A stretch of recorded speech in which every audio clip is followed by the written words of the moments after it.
The crystal chandelier cast dancing shadows across the ballroom floor, but all I could see was my father's face, twisted with that familiar cocktail of disappointment and disgust. He stood there, champagne flute raised high, his voice cutting through the orchestra's gentle waltz like a serrated knife. "A toast!" he bellowed, and 200 guests turned their attention to him. "To my daughter Sarah, the lawyer who just made partner at 34. The room erupted in polite applause. My sister glowed beside him, her engagement ring catching the light like a small sun. I pressed myself against the wall near the service entrance, hoping to remain invisible in my dress blues. But invisibility had never been my strong suit when Dad had alcohol and an audience. "Yes, Sarah knows what success looks like," he continued, his eyes scanning the room until they found me. "Unlike some people who think playing soldier is a career." The temperature in the room seemed to drop 10 degrees. Conversations stuttered to a halt. Even the waiters froze mid-pour. 32 years old, he laughed, but there was no humor in it. 32 and still running around in camouflage, pretending to be important. "Tell me, sweetheart." He aimed his glass at me like a weapon. "When are you going to stop embarrassing this family with your little military fantasy?" I felt Major Collins, my commanding officer who'd graciously agreed to be my +1, tense beside me. His hand moved slightly, a gesture I recognized, the same one he made before giving orders in the field. I touched his arm gently. "Not here, not now." "Michael, please," my mother whispered, but her protest was as substantial as tissue paper in rain. "No, Catherine, she needs to hear this." Dad's voice grew louder, feeding off the discomfort he was creating. "Her sister's getting married to a federal judge. Her brother just closed a $40 million deal. And what's our Rebecca doing? Playing dress-up in the desert while real adults build actual careers." The words hit me like shrapnel, each one finding its mark with practiced precision.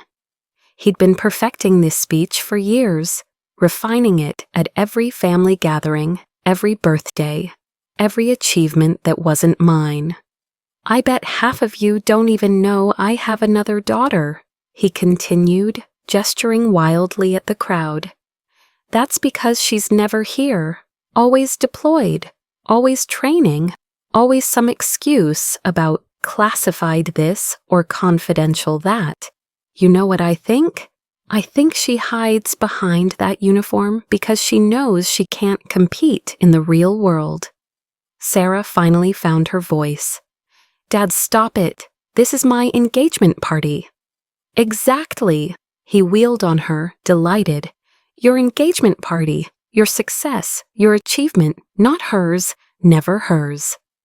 I stood straighter, my medals hidden beneath my formal jacket, feeling the weight of every operation, every life saved, every mission completed, pressing against my chest like secrets begging to be told. But I remained silent. I'd learned long ago that defending myself in this family was like trying to hold water in cupped hands, futile and messy.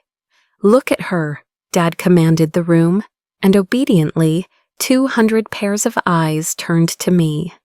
Standing there in her costume, probably thinking about her next pretend mission. You want to know what real service looks like? It's Sarah, serving her community through law. It's David, serving the economy through business. Not whatever this is. He gestured at me dismissively, whiskey sloshing dangerously close to the rim of his glass. Major Collins shifted again, and this time I saw his jaw clench.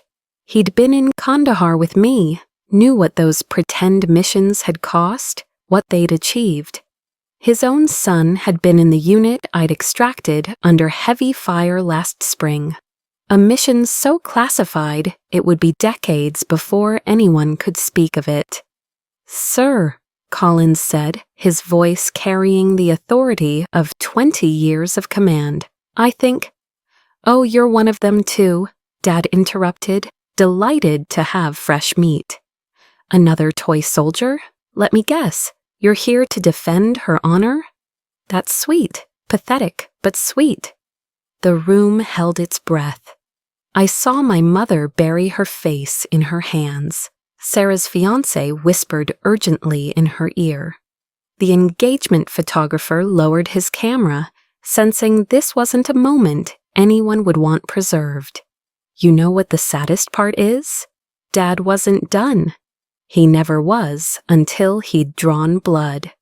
She actually thinks she's making a difference, running around in the dirt, following orders like a trained dog, while her siblings are out here changing the world. That's when I noticed him, a distinguished man in his 60s, standing near the bar, wearing a civilian suit but carrying himself with unmistakable military bearing. Our eyes met across the room, and I saw recognition flicker in his gaze. He tilted his head slightly, studying my father with the same expressions I'd seen him use when analyzing enemy positions. General Morrison, 4 stars, though you'd never know it from his modest demeanor tonight. He wasn't supposed to be here. As far as I knew, he was in Washington for Joint Chiefs meetings. "Rebecca," my father's voice pulled me back. "Why don't you tell everyone about your latest accomplishment?" "Oh wait, you can't, can you? It's all classified." He made air quotes, mockery dripping from every gesture. "How convenient. You can't fail at things that don't exist." I finally spoke, my voice steady despite the tremor in my chest. "You're right, Dad. I can't tell you about my work." "Of course you can't," he crowed, victorious. "Because there's nothing to tell. Just a sad little girl playing pretend, wasting taxpayer money and—" "Michael." General Morrison's voice cut through the room like a blade. He'd moved from the bar without anyone noticing, a skill that had served him well in 3 wars. "Michael Harrison, isn't it?" My father turned, confused by the interruption. "Yes, and you are?" Morrison smiled, but it didn't reach his eyes. "Just someone who knows a thing or two about toy soldiers and pretend missions." He glanced at me, and something passed between us. Not recognition of rank, but something deeper. "Enjoy your party. Some of us have real work to do in the morning."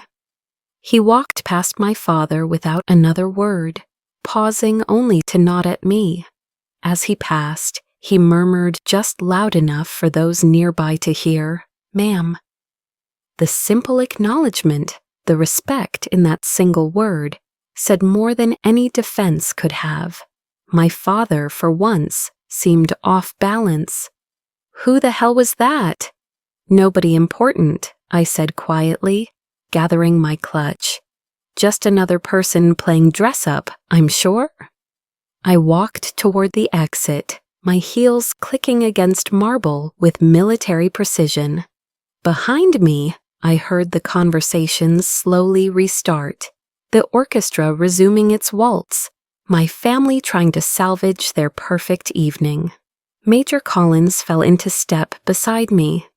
"Rebecca, that was—" "I know who it was," I said softly. "The question is, what was he doing here?" As we reached the door, I turned back one last time. My father had already moved on, laughing too loudly at someone's joke, his humiliation of me already forgotten. Just another Thursday in the Harrison family. But General Morrison was watching me from across the room, and when our eyes met, he raised his glass slightly. A silent salute that would make sense only later, when I discovered why the chairman of the Joint Chiefs had been at my sister's engagement party. Sometimes the most powerful people in the room are the ones who know how to remain silent. And sometimes silence is just the space before thunder. The drive back to base that night was silent except for the hum of Major Collins' truck engine.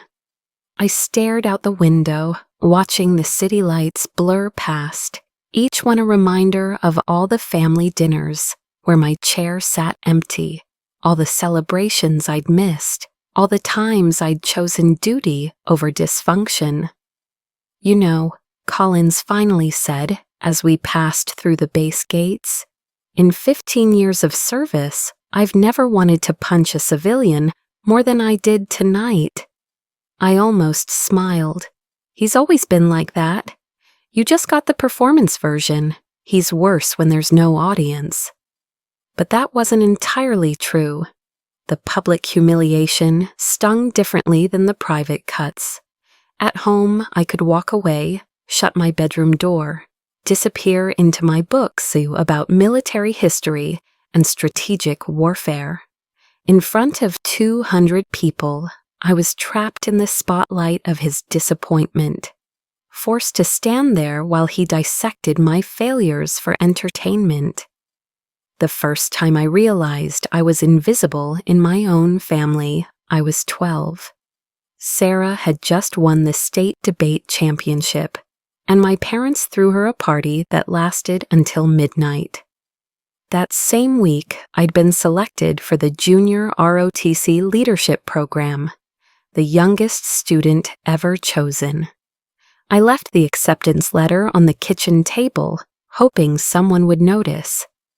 3 days later, I found it in the trash, coffee grounds staining the official seal. "Why didn't you tell me?" Mom asked when I confronted her, genuinely puzzled. "You know how busy we've been with Sarah's debates." And that became the pattern. Sarah's achievements were marquee events.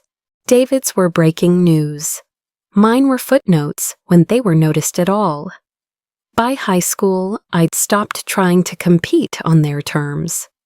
While Sarah collected academic trophies and David networked his way through prep school, I found my place in ROTC. There, performance mattered more than pedigree.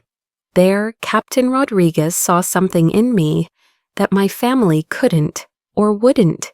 "You have the instincts of a warrior," she told me after a particularly grueling field exercise. "But more importantly, you have the heart of a protector. Don't let anyone convince you that's worth less than a law degree." I carried those words through college, working 3 jobs to pay for my education while my siblings enjoyed their trust funds. Dad made it clear military scholarships weren't real scholarships, and he wouldn't subsidize what he called my extended camping trip. So I served coffee at 4 a.m. before PT, tutored calculus between classes, and cleaned offices until midnight. My roommates thought I was crazy. My family thought I was stubborn. But every exhausted step forward was mine, earned with sweat and determination rather than connections and checks. The first time I deployed, Mom cried, not from fear, but from embarrassment. "What will I tell the ladies at the club?" she wailed. "Their daughters are getting married, having babies, building careers, and mine is, where exactly? I can't even pronounce it." "Afghanistan," I said quietly. "It's pronounced Afghanistan." "Don't be smart with me, Rebecca. You know what I mean." I did know. I knew that my sister's law firm internship was worth 1,000 of my commendations. I knew that David's golf handicap mattered more than my marksmanship scores. I knew that in the Harrison family hierarchy, I ranked somewhere below the housekeeper. At least she provided a visible service. But in Afghanistan, under a scorching sun and the constant threat of mortar fire, I found something my family had never offered: purpose. My squad didn't care about my last name or my trust fund deficiency. They cared that I could read terrain like a map, that I never left anyone behind, that when the world exploded around us, I became calmer, not more chaotic. Lieutenant Harrison's got ice in her veins, Sergeant Tucker used to say. What he didn't know was that ice formed from years of being frozen out, of learning to operate in the cold spaces of familial indifference.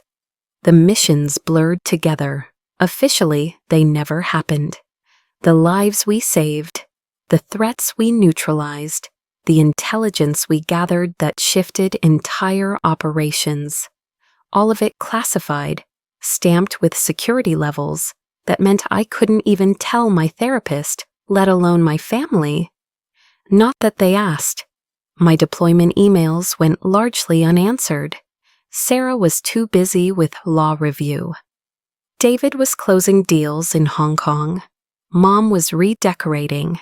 Dad never wrote at all. But Thompson wrote, the private from Tennessee, who couldn't spell but never forgot, to thank me for bringing him home. Martinez wrote, the sergeant whose daughter I delivered when we were pinned down and the medic was hit. Chen wrote, the translator I'd risked my career to evacuate when his cover was blown. They wrote because I mattered to them in ways my family couldn't fathom. The night I received my first classified commendation, I was alone in my quarters, holding a medal I couldn't wear in public, for an operation I couldn't discuss, celebrating with instant coffee and a protein bar. Sarah posted about her law review article that same night. 327 likes, 89 comments, and a congratulatory call from Dad that I could hear through our shared wall on base family housing. I didn't resent her success. I resented that there was only room for one kind of achievement in our family, only one definition of worth. You know what your problem is? Dad told me during one of my rare visits home.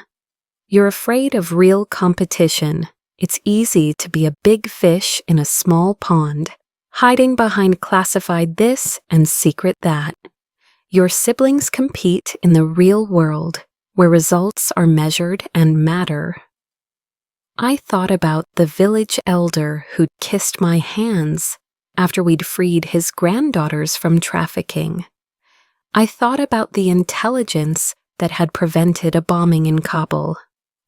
I thought about the soldiers who went home to their families because of decisions I'd made in seconds that felt like hours. You're right, I told him. My results don't matter. He missed the sarcasm entirely, nodding with satisfaction. Finally, some sense. It's not too late, you know. Sarah could probably get you a job at her firm. Paralegal work, maybe. Something respectable. That night, I found myself in the backyard of my childhood home, staring at the stars I used to navigate by in the desert. The house behind me hummed with conversation about stock portfolios and case law, while I carried coordinates for safe houses and evacuation routes in my head, like other people carried grocery lists. Inside, they were planning Sarah's wedding, David's promotion party, Mom's charity gala. Outside, I was calculating how many more missions I'd need before I could apply for the position Collins had mentioned, the one that required security clearances my family couldn't spell, let alone obtain. You coming in? Mom called from the doorway. We're looking at venue options. In a minute, I lied. She hesitated, silhouetted against the warm light. For a moment, I thought she might come outside, might sit beside me like she used to when I was very young. Before the comparisons started, before I became the wrong kind of daughter. Instead, she said, "Don't stay out too long. You know how your father gets when you're antisocial." The door closed and I was alone again. But this time it felt different. This time it felt like a choice. I pulled out my phone and opened the encrypted message from General Morrison, sent 3 months ago, before tonight's encounter, before he'd seen my father's performance. The subject line read, "Operation Coordinator position, your eyes only."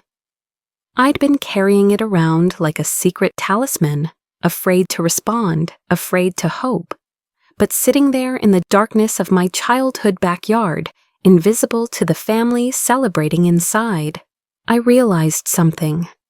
Being forgotten by them had taught me to be unforgettable where it mattered. I typed 2 words, "I'm interested."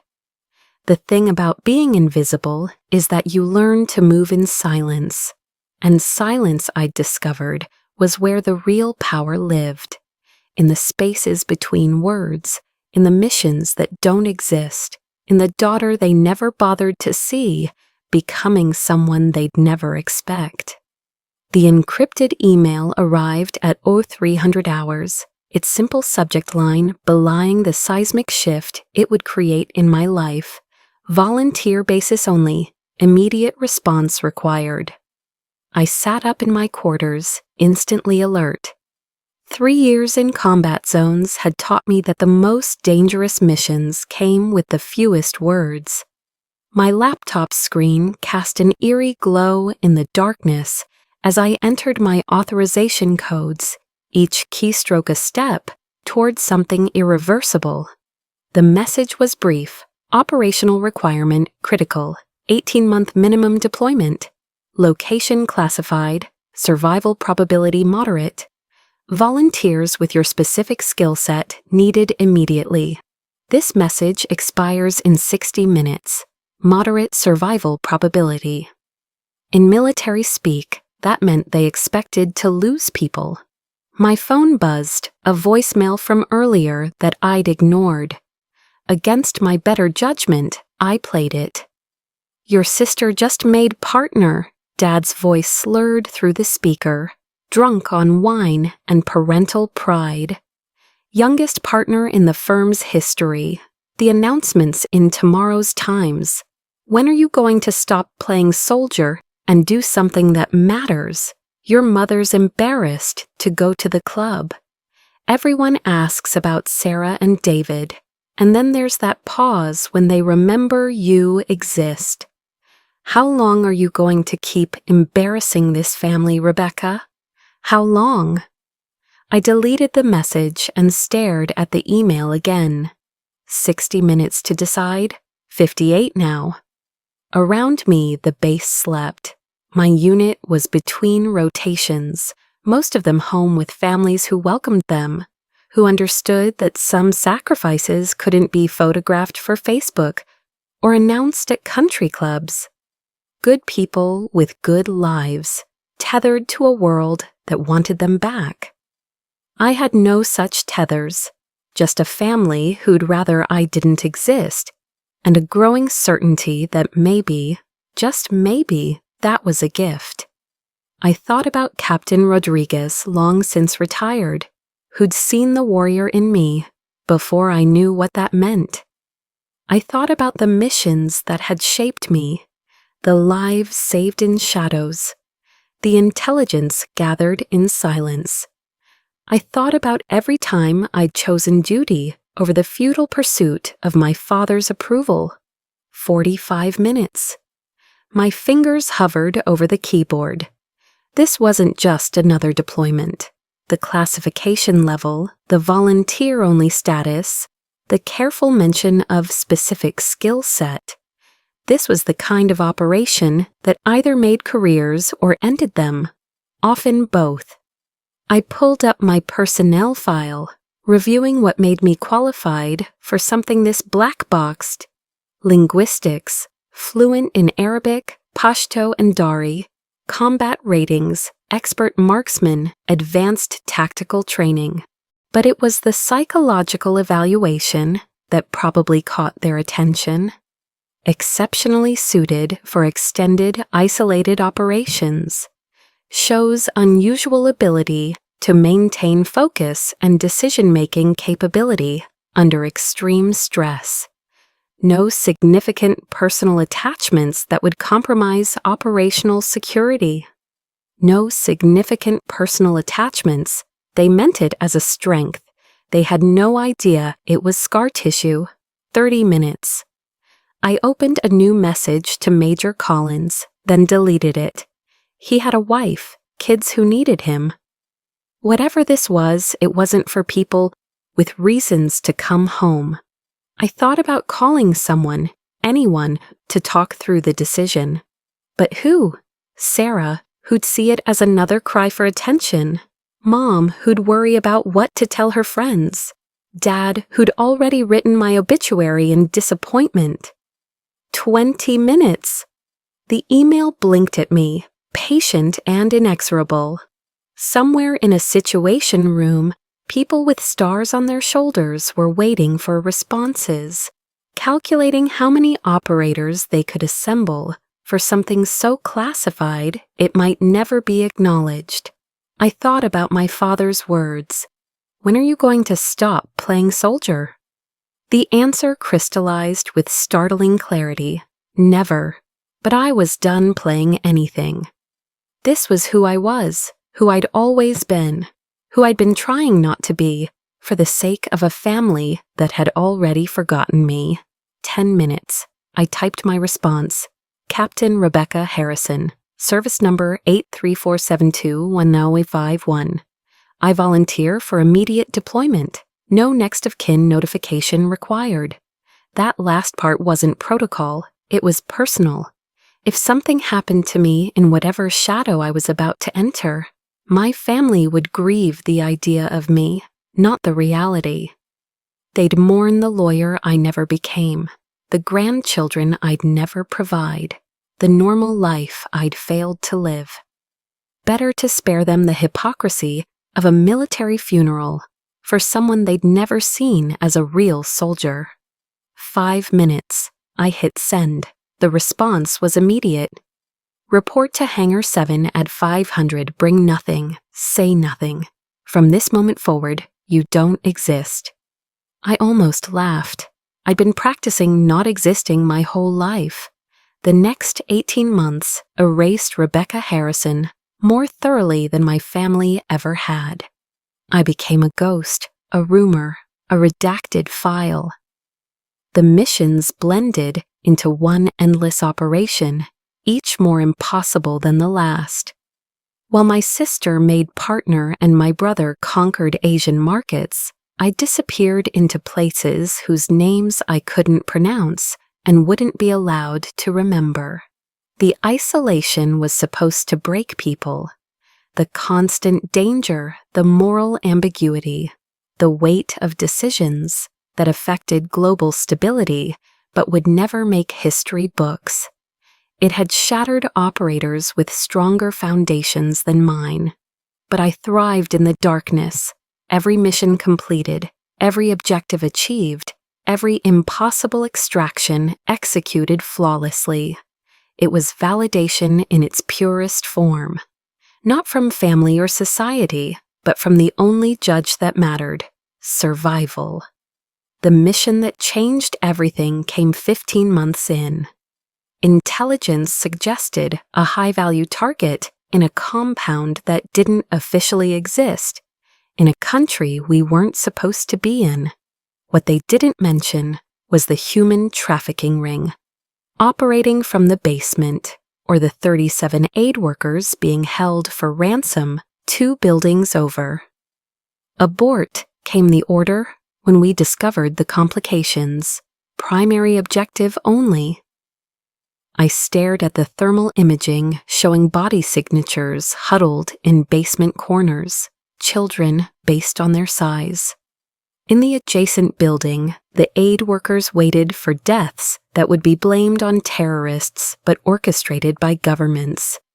Harrison, I said, abort secondary, primary target only. I thought about my father's voice. Do something that matters.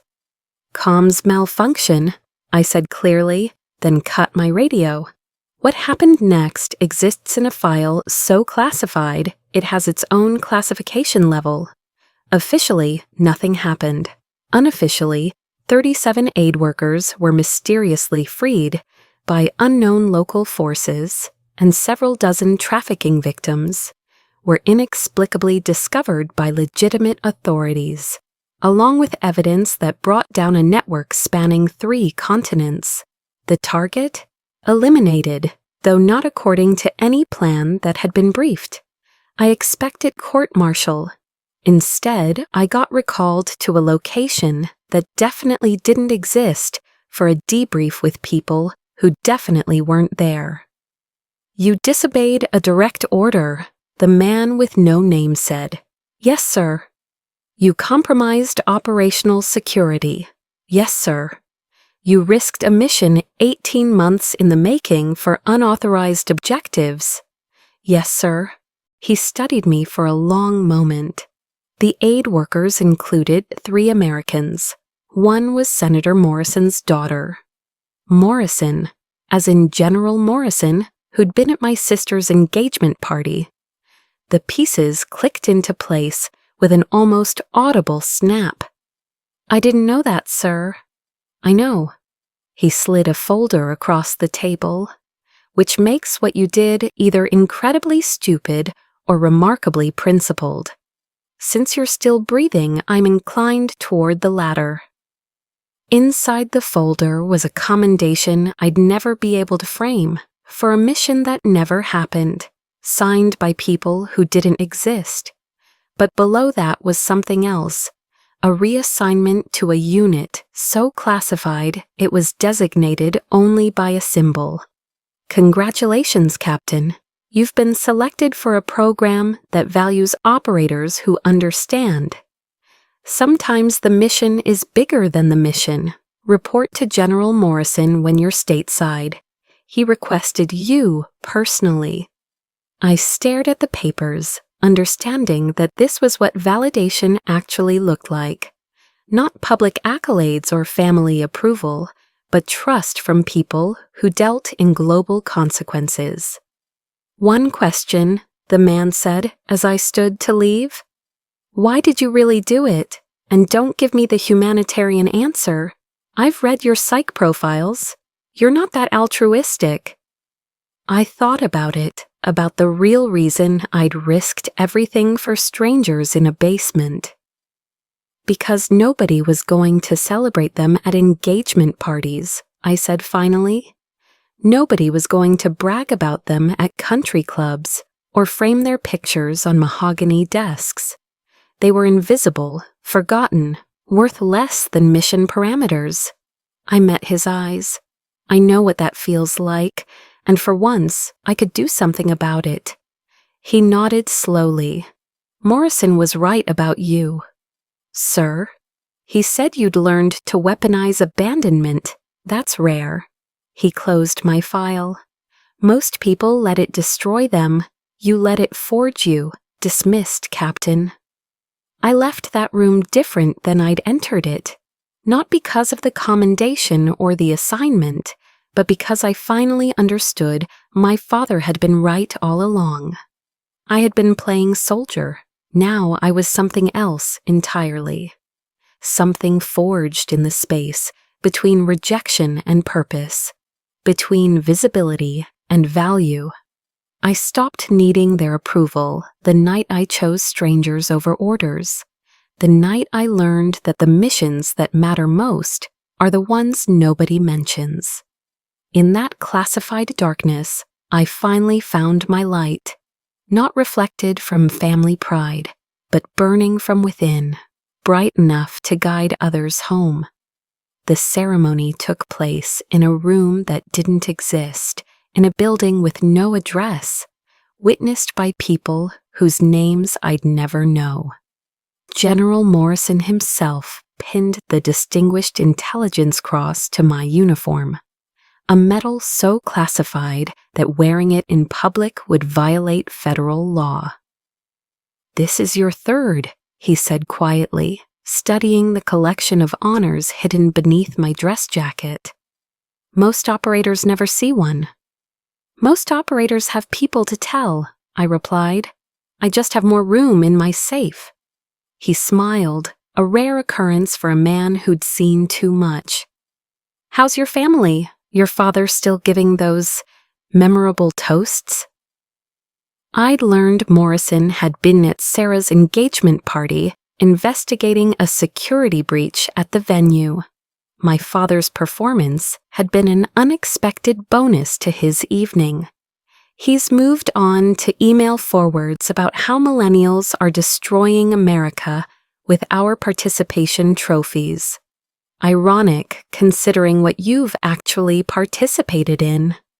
The debriefs for my new unit happened in windowless rooms, with white noise generators humming in the walls. Each mission report was immediately classified beyond even my own access level. I'd plan operations in the morning that I couldn't remember by evening, the details scrubbed from existence as soon as they were complete. While Sarah announced her partnership on LinkedIn, I was ghostwriting tactical manuals that would reshape military doctrine for a generation. While David rang the bell at the NYSE for his IPO, I was preventing a biological weapons exchange that would have made the stock market irrelevant. While Mom posted photos from charity galas, I was ensuring those charities would still have a world to operate in. The disconnection should have been maddening. Instead, it was liberating. My bank account grew in ways I couldn't explain and didn't need to. Hazard pay for operations that never happened. Bonuses for achievements that couldn't be acknowledged. Consulting fees from agencies that didn't exist. By my 33rd birthday, I had more money than David's IPO had yielded, sitting in accounts my family would never know about. "You still living in base housing?" Collins asked during one of our rare unclassified conversations. "It's convenient," I said, not mentioning the Georgetown condo I'd bought in cash, or the investment portfolio managed by a firm that specialized in clients with security clearances above top secret. At Christmas dinner that year, one of the few I attended, Dad performed his annual assessment of his children's worth. "David's company just hit $1 billion valuation," he announced to the table of relatives, "and Sarah's been nominated for Attorney of the Year under 40. "That's wonderful," Aunt Patricia cooed. "And Rebecca, what's new with you, dear?" I sipped my wine, thinking about the NATO crisis I'd helped avert the previous Tuesday. "Still in the military," Dad snorted. "Still playing it safe, you mean? Government job, government housing, government everything. No ambition, no growth, just existing." "Michael," Mom chided weakly. "What? It's true. When's the last time she achieved anything worth mentioning? At least something we can actually talk about?" He gestured dismissively. "I bet she hasn't been promoted in years." He was wrong, but the promotion ceremony had involved a polygraph and signatures from people whose titles were classified. My new rank didn't officially exist on any public military roster. "You're right," I said mildly. "Very little to mention." Sarah, ever the peacemaker when it suited her image, tried to intervene. "I'm sure Rebecca's doing important work, right, Becca?" "Paperwork mostly," I lied. "Very boring." "See?" Dad triumphant. "Paperwork, 33 years old, and pushing papers while her siblings are changing the world." That night, I received an encrypted message.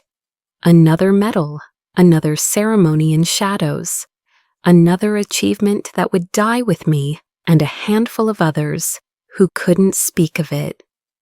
This one came with a personal note from Morrison. "Your actions in Prague saved approximately 50,000 lives. Their survival is your monument, even if they'll never know your name. Prague." Officially, I'd never been there. The chemical weapons facility we'd neutralized didn't exist. The extremist cell we'd dismantled was a fever dream. But 50,000 people would wake up tomorrow, oblivious to how close they'd come to not waking up at all. I kept the note in the same safe as my medals, my clearances, my documentation of a career that existed only in fragments of classified files.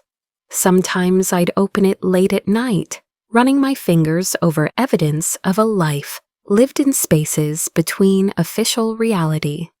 The 4-star general, who would later salute me first, took notice during a briefing about exceptional tactical innovation in hostile territories. I was just a voice on a secure line, a call sign attached to operations that had shifted entire geopolitical landscapes. "Who planned the Belgrade extraction?" he asked.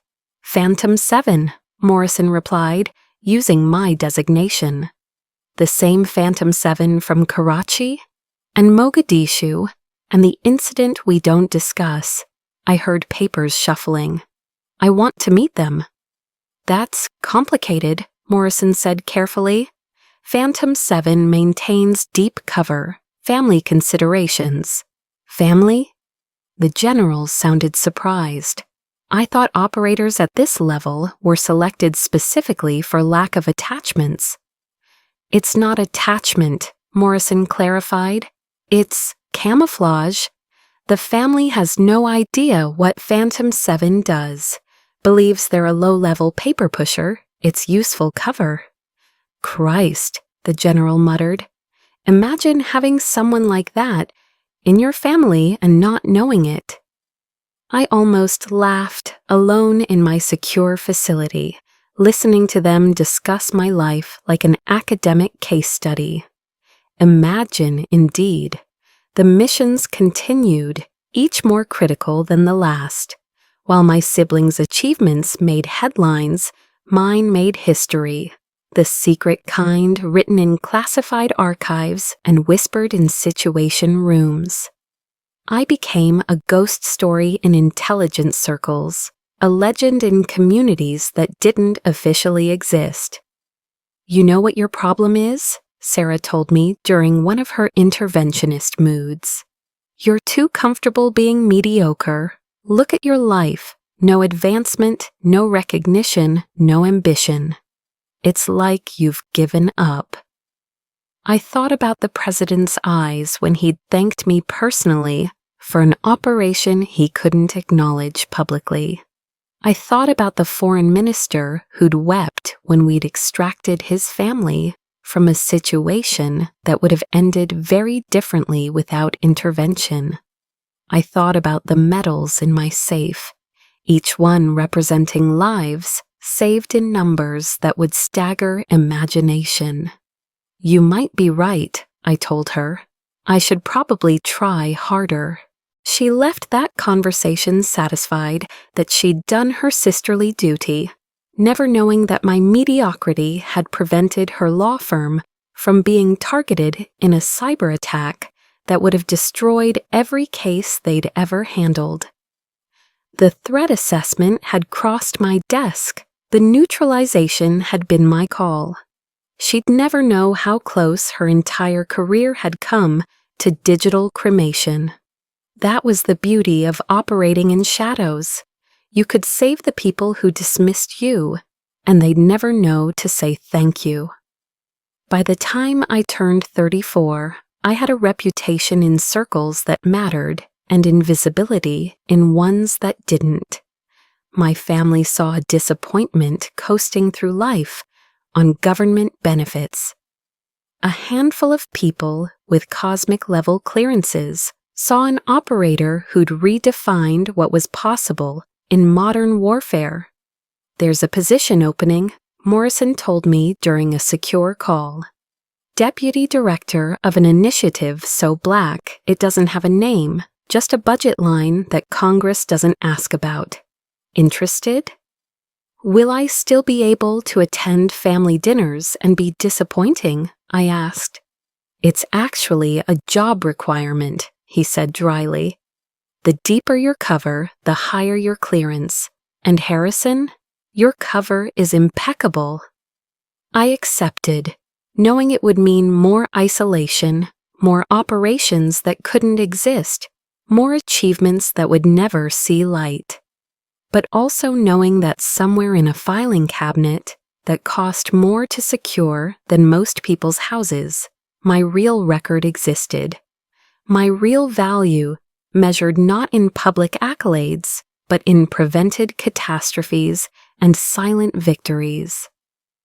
The next family dinner, Dad would mock my lack of ambition again. Mom would suggest, gently, that it wasn't too late to go back to school.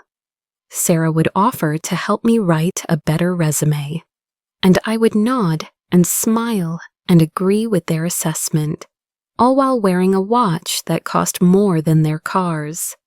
A gift from a grateful nation that couldn't publicly be grateful, and carrying in my head secrets that shaped the world they lived in. Success doesn't always announce itself with fanfare. Sometimes it whispers in encrypted channels and signs its name in disappearing ink. I had learned to measure my worth not in their acknowledgement, but in my absence from headlines about disasters that almost were. Each medal in my safe was a monument to their ignorance and my freedom. The invitation arrived on official Department of Defense letterhead, so thoroughly sanitized that it could have been announcing a bake sale. The Secretary of Defense requests your presence at a ceremony honoring exceptional service to the United States of America. No names, no details, just a date, a location, and a security protocol that would make most state dinners look casual. What I didn't know was that another invitation had been sent to Mr. Michael Harrison, extending gratitude for his family's contribution to national security, and requesting his presence at what was carefully described as a recognition ceremony for defense contractors and their families. He'd probably shown up expecting to network, to find new clients for his consulting firm, to brag about Sarah's latest case or David's expansion into European markets.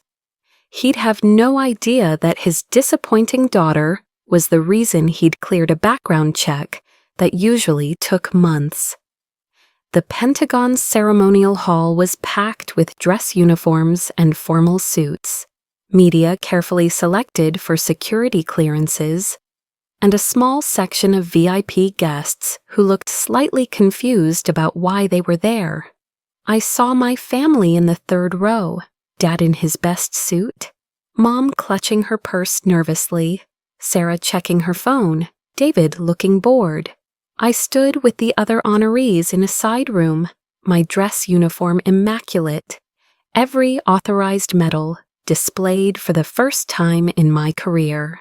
The others kept glancing at my rack, doing the mental math on decorations they recognized, and several they didn't. "Jesus," muttered a Marine colonel. "What the hell is that one?" "Above your clearance level," Morrison said quietly, appearing at my shoulder. "And mine, technically. Harrison, you ready for this?" "Sir, my family's here. They think this is—" "I know what they think," he said. "The secretary specifically requested their presence after reading your file. Something about correcting a fundamental misunderstanding of valor." Before I could respond, the ceremony coordinator gave us our cue. We filed onto the stage in order of precedence, and I found myself at the end of the line. The position of highest honor. My family hadn't noticed me yet. Their attention on the Secretary of Defense as he approached the podium. "Ladies and gentlemen," the Secretary began, "we gather today to honor extraordinary Americans whose service has fundamentally altered the trajectory of our nation's security. Some of these operations you know about, others—" He paused, letting his eyes sweep the crowd. Will remain classified for decades to come. He began with the others, each citation carefully scrubbed of operational details but heavy with implication. Successful counterterrorism operations, critical intelligence gathering, lives saved in numbers that drew gasps from the cleared media. Then he reached me. Our final honoree today represents something unique in modern military history, he said. An operator whose consistent excellence across multiple classified theaters has redefined what we thought possible in asymmetric warfare. I saw Dad straighten slightly, probably trying to figure out which defense contractor was being praised. Captain Rebecca Harrison, the secretary continued, and I watched my father's face cycle through confusion, disbelief, and shock in the span of seconds. Would you please step forward? I moved to the podium with the same precision I'd used in countless operations, my peripheral vision catching my family's stunned expressions. Sarah's phone had fallen to her lap. Mom's hand covered her mouth. Dad looked like someone had punched him in the stomach. Captain Harrison's record includes 37 classified operations across 15 countries, each deemed critical to national security. Her tactical innovations have been incorporated into training programs across all branches. Her intelligence gathering has prevented no fewer than 12 major terrorist attacks on American soil. The secretary paused, allowing the weight of the words to settle. However, it is one specific operation that brings us here today. General Matthews? A 4-star general I'd never met in person stepped forward, and I recognized him from secure briefings, Joint Chiefs, old school, the kind of soldier who'd earned every star in combat. 15 months ago, the general began, his voice thick with emotion. My son's unit was pinned down in a location I cannot disclose, facing odds that should have been insurmountable. 37 souls, including my boy, waiting for an extraction that command deemed impossible. I remained at attention, but I could feel the energy in the room shift. One operator volunteered for what was essentially a suicide mission. One operator spent 72 hours without sleep, coordinating assets that didn't officially exist in a country we weren't supposed to be in, to bring our people home. General Matthews turned to face me directly. Captain Harrison, I've waited 15 months to do this. He snapped to attention and rendered a salute so crisp it could have cut glass. A 4-star general saluting a captain. The breach of protocol was deliberate, the message unmistakable. Cameras flashed, the audience murmured. I returned the salute, my eyes finding his, a father's gratitude that transcended rank. 37 soldiers came home because Captain Harrison refused to accept impossible as an answer. The general continued, his voice carrying to every corner of the room. My son sends his regards, Captain. He named his daughter after you. Little Rebecca just turned 6 months old. The secretary returned to the podium. What makes Captain Harrison's service even more remarkable is the personal cost.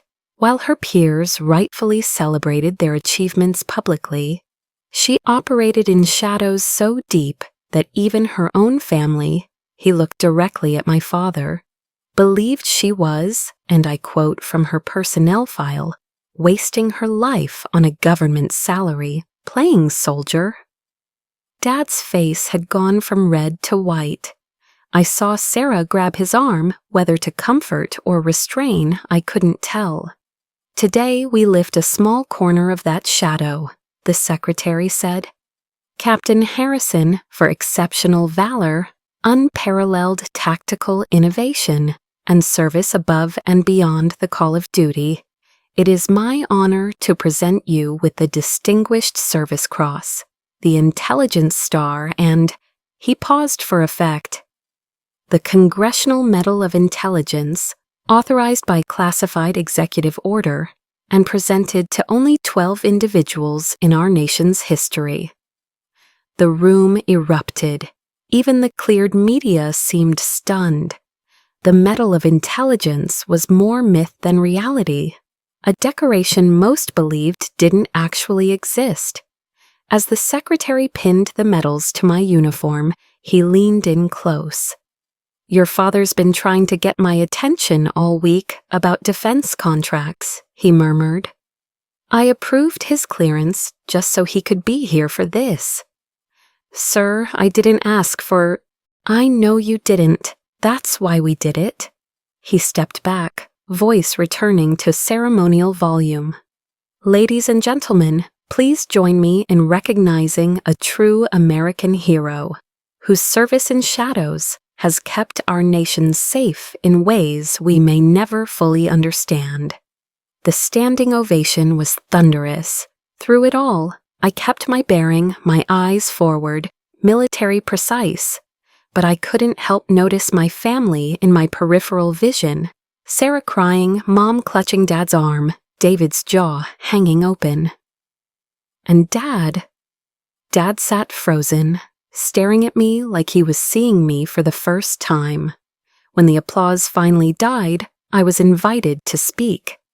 I stepped to the microphone, decades of briefings in secure facilities having prepared me for this moment.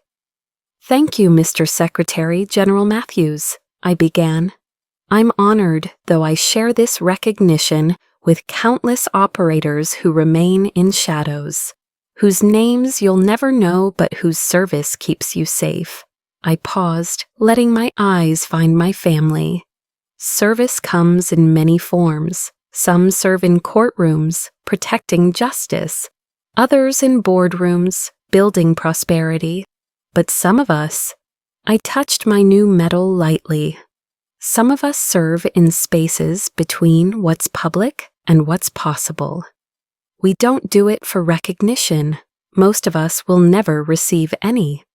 We do it because someone has to stand watch in the darkness. To my fellow operators still in the field, your dedication honors me more than any medal. To the families who've lost someone to classified service, your sacrifice is remembered in rooms without windows by people without names. And to those who think military service is playing soldier, I let the pause extend, my eyes on my father. I respectfully suggest you thank whatever deity you believe in that some of us choose to play for keeps. I stepped back from the podium to another standing ovation. As I returned to my position, General Morrison caught my eye from the audience and gave the slightest nod, approval from someone who understood the weight of what had just happened. The ceremony concluded with the Secretary's final words. "Captain Harrison will be available for cleared media only. Her current assignment remains classified, as does much of her service record. But let today serve as a reminder. Heroes walk among us, often in the last places we'd think to look." As we filed off stage, I passed within feet of my family. Dad reached out, his mouth opening to speak, but I maintained my bearing, eyes forward, following protocol.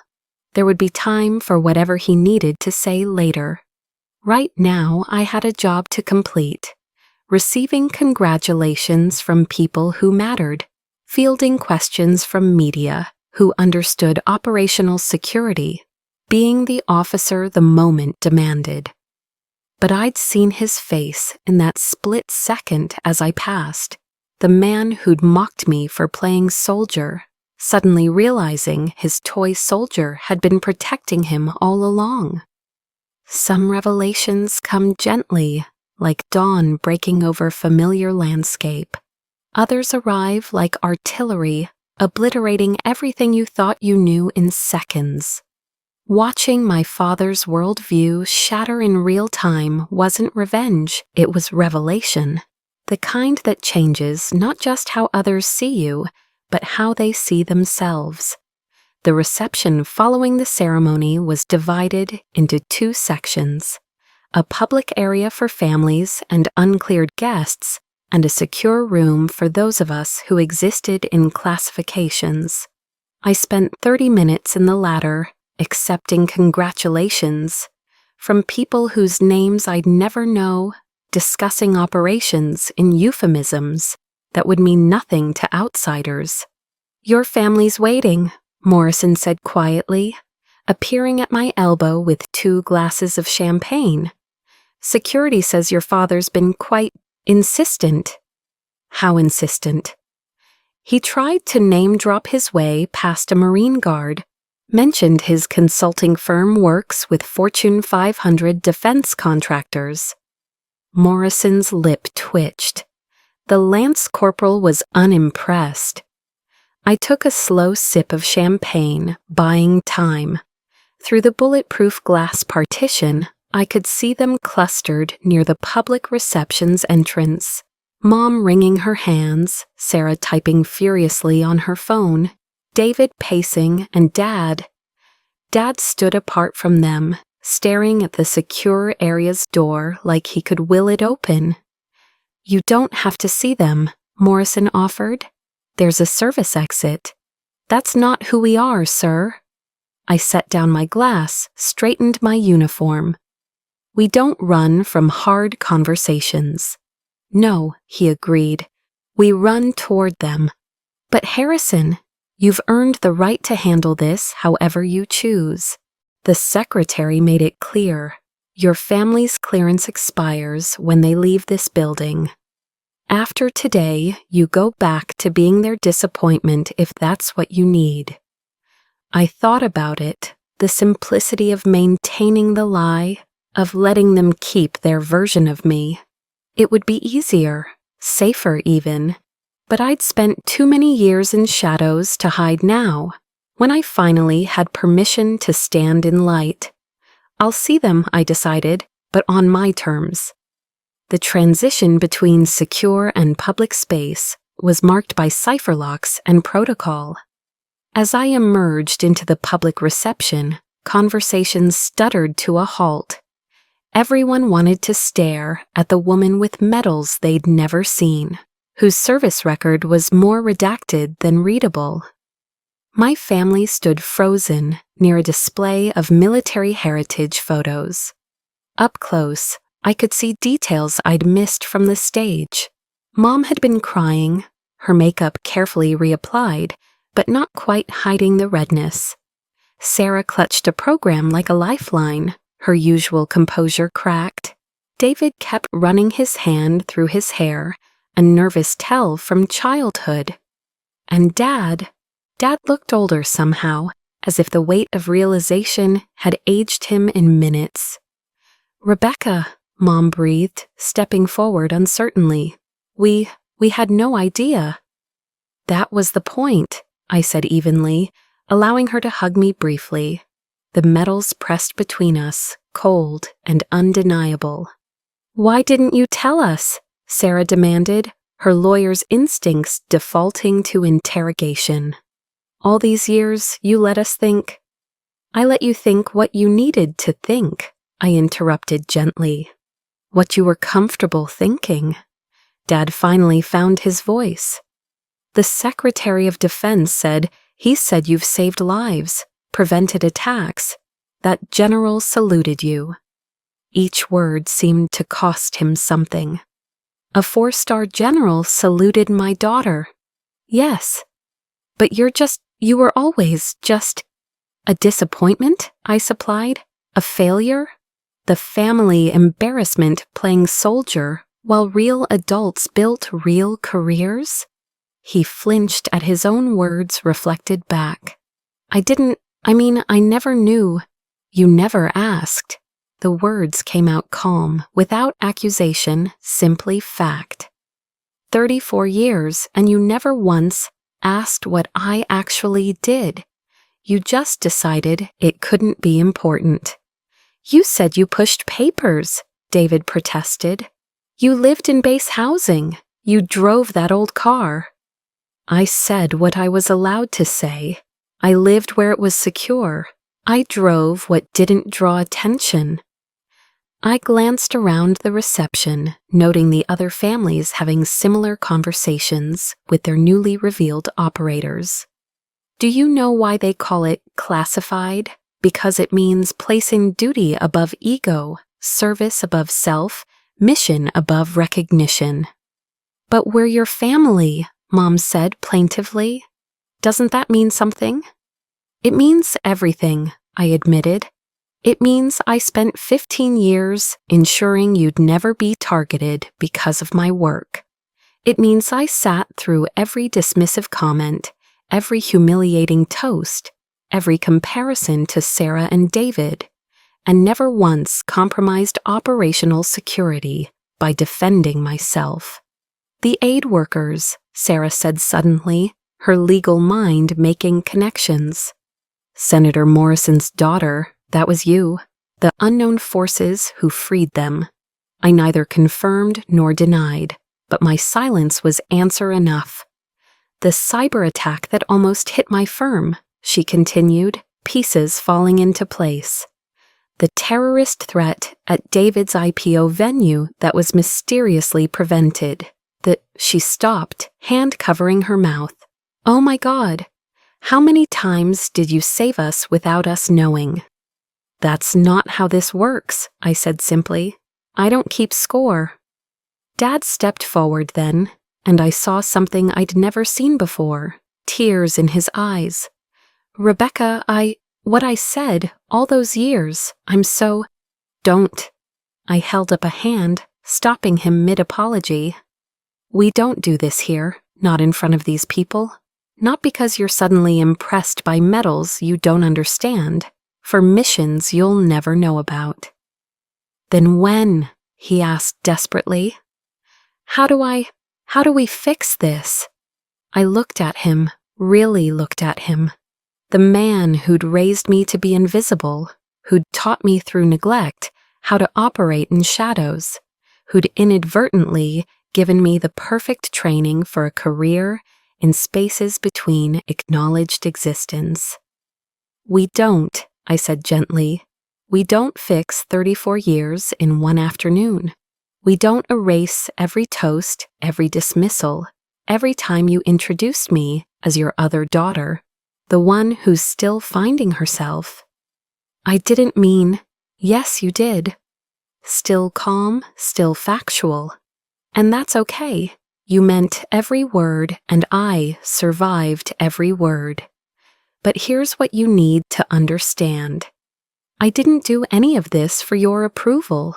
I didn't save those lives or prevent those attacks or earn these medals to finally make you proud. I did it because it's who I am, who I've always been, who you never bothered to see. Sarah stepped forward, tears streaming down her face. Becca, please, we're still family. That has to count for something. It does, I assured her. It counts for exactly what it's always counted for.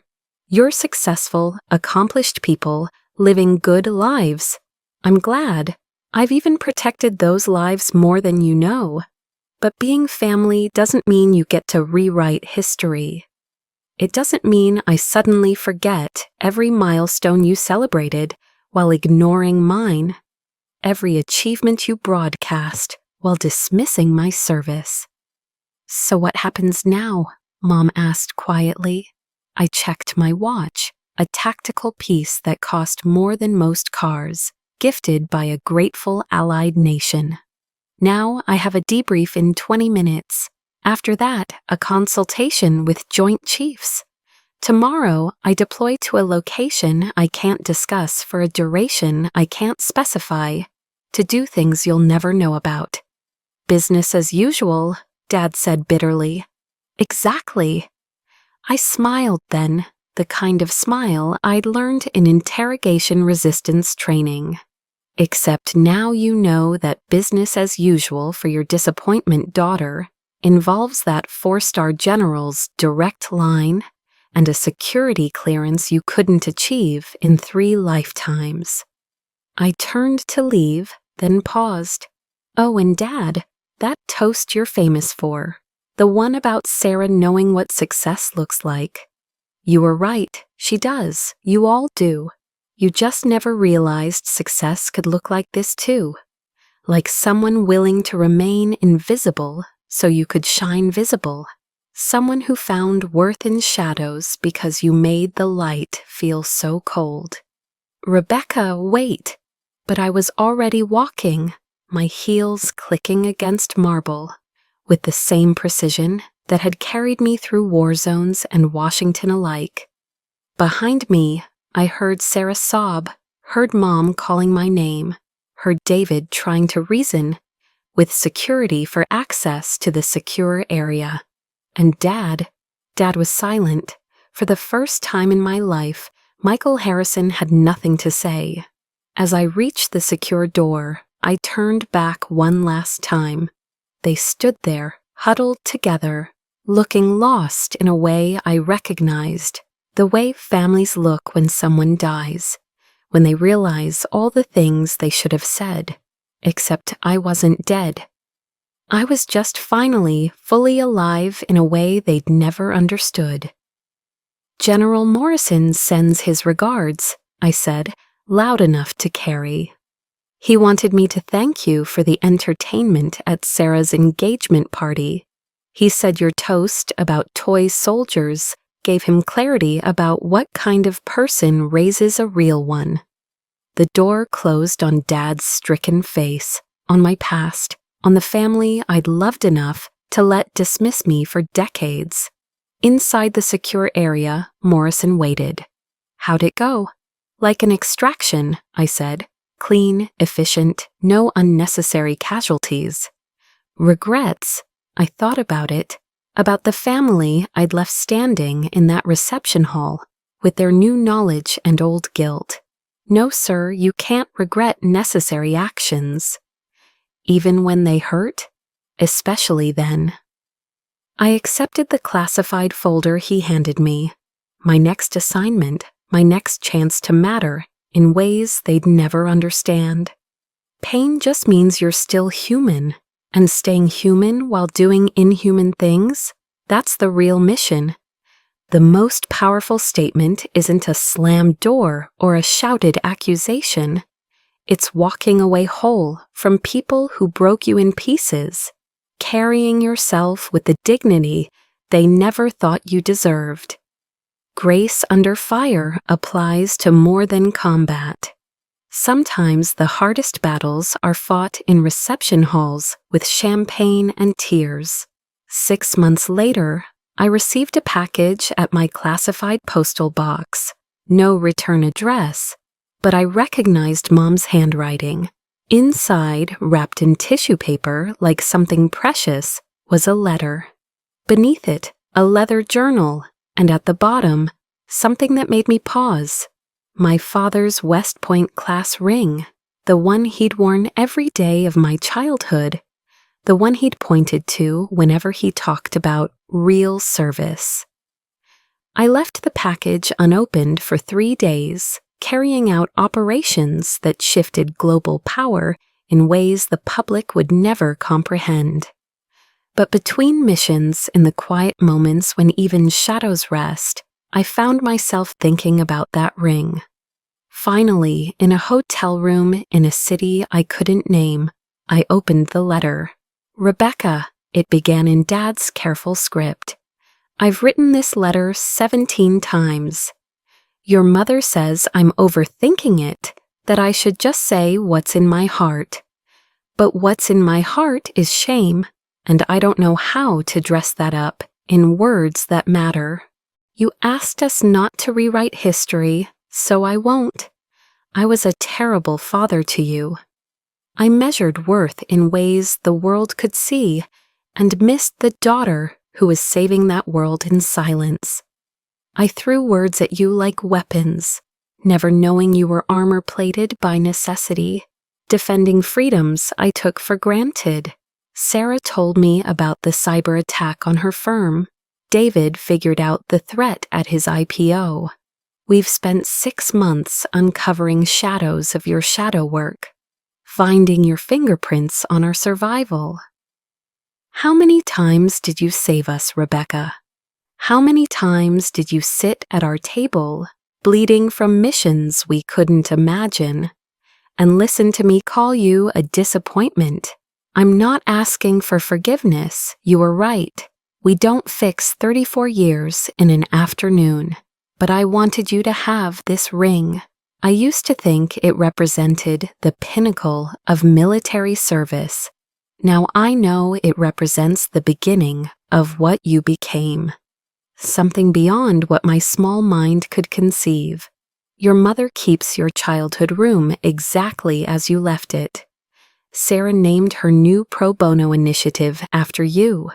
David tells everyone his sister is a hero, even though he can't say why. And me? I tell strangers about my daughter, who taught me that the greatest love sometimes looks like letting yourself be unseen. I don't expect a response. Morrison, yes, we've been in contact, says you're deployed again. He won't say where, but he mentioned you're running operations that redefine possible. That sounds like my daughter. The one I never knew. The one I'm desperately proud of. The one whose absence at our table speaks louder than my toasts ever did. All my love and all my sorrow, Dad P.S. Your last words to me haunt my dreams. Pain means you're still human. I'm human, Rebecca. Painfully, regretfully, proudly human. And you did that. You kept your humanity while I tried to strip you of dignity. That might be your greatest mission of all. I held the letter for a long time, feeling its weight, heavier than any metal, more complex than any operation. Then I opened the journal. Each page was filled with his handwriting. Every memory he had of me, every moment he'd overlooked, every achievement he'd dismissed, now painstakingly reconstructed with the help of public records and Morrison's careful guidance. He'd found my ROTC commendations, my academic honors he'd ignored, the local newspaper mention of my first deployment he'd thrown away. Sarah's contributions were evident in the legal precision of certain sections. David had added financial analyses of what my government salary actually meant at my level. Mom had pressed flowers, forget-me-nots, between pages about birthdays I'd missed for missions they hadn't known existed. It was an archaeology of absence, a forensic reconstruction of the daughter they'd never seen. I picked up the ring, heavy with generations of military pride. He'd worn it while mocking my service. Now he'd given it to the daughter whose service surpassed his understanding. My encrypted phone buzzed, another mission, another shadow to step into. But for the first time in my career, I hesitated, not from doubt, but from something harder to define. Completion, maybe, or release. I thought about responding, about offering them the closure they craved, but what would I say? That I forgave them, I'd forgiven them years ago, in a bunker in Kandahar, when I realized their indifference had prepared me for a life where recognition could get you killed. That I loved them? Love was too simple for what we were, a family built on missing pieces, held together by the gravity of what we'd never said.